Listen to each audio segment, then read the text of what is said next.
உங்களை விட ஒரு பெரிய பவர்ஃபுல்லான விஷயம் வந்து நீங்கள் வெளியில் தேடினாலும் அது கிடைக்காது. ஃபஸ்ட்டு நீங்கள் உங்களுக்கு இருக்கணும். அப்போ தான் உங்களோட செல்ஃப் வந்து அதை நம்பும், பிலீவ் பண்ணும். ஓகே, நீங்களே உங்களுக்கு ஹோப் கொடுங்க.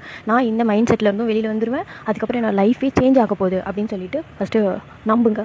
ஓகே ஓகே இப்போ என்னென்னா, நம்மளுக்கெல்லாம் வந்து இந்த மாதிரி விக்டிமைஸ்டாக இருக்கும், நம்மளுக்கு இவ்வளோ லைஃப்பில் வந்துட்டு கெட்டது நடந்துருச்சு அப்படின்னு சொல்லி நம்ம டுவெல் ஆகிட்டு அதையே வந்து நினச்சி இருக்கிறனால தான் நம்ம வந்து அந்த கட்டத்துலேருந்து நம்மளால் வெளியே வர முடியல. அந்த ஒரு சின்ன சர்க்கிள்லேயே நம்ம மாட்டிக்கிட்ட மாதிரி, ஸ்டக் ஆகிட்ட மாதிரி, நம்மளை யாருமே காப்பாற்ற வரமாட்டாங்க, ஹெல்ப்லெஸ்ஸாக வந்து பவர்லெஸ்ஸாக ஃபீல் பண்ணுறோம் இல்லையா? இப்போது நமக்கு அந்த டைமில் வந்து நம்மளுக்கு வந்து அந்த தைரியம் கூட இருக்காது.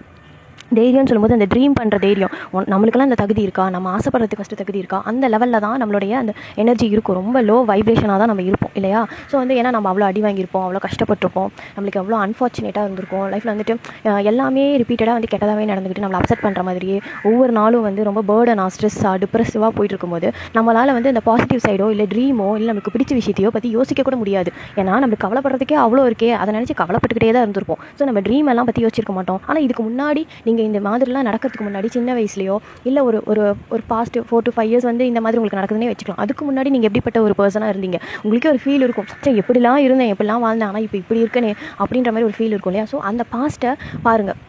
முன்னாடி நான் வந்து எவ்வளோ ட்ரீம்ஸ் இருந்தது, சின்ன வயசில் நான் என்னென்னலாம் கனவு கண்டேன், எனக்கு என்னென்னலாம் விஷஸ் இருந்தது, என்னோட டீப் டிசைர் என்ன, அதை வெளியில் தோண்டி எடுத்துருவாங்க. உங்கள் ஆள் மனசில் என்னென்ன ஆசைகள் புதைஞ்சிருக்கோ அதை எல்லாத்தையும் ஒரு பேப்பரில் எழுதுங்க. ஏன்னா ட்ரீம்ஸ் வந்து நம்மளை நிஜமாகவே வெளியில் கொண்டு வரும். அந்த ஆசை தான் நம்மளை வந்து வெளியில் இந்த விக்டிம் மோட்லேருந்து வெளியில் கொண்டு வந்து நமக்கு வந்து லைஃப்பை வந்து ஓகே வாழலாம் அப்படின்ற ஒரு விஷயம் கொடுக்கும். ஓகே, நமக்கு வாழணுன்ற அந்த ஆசை, டிசையர் இருந்தால் மட்டும்தான் ஒரு இடத்துலேருந்து இன்னொரு இடத்துக்கு நம்மளால் என்ன வேணால் பண்ணுறதுக்கு அந்த ஒரு புல் இருக்கும். ஓகே, ஸோ அதனால் உங்கள் ட்ரீம்ஸை எழுதுங்க. என்ன நம்மளுக்கு வேணும், அது வந்து கனவாக கூட இருக்கட்டும். இல்லை என்னால் கண்டிப்பாக அதை தொடவே முடியாது, என்னோட ரியாலிட்டிக்கும் அதுக்கு சம்மந்தமே இல்லை.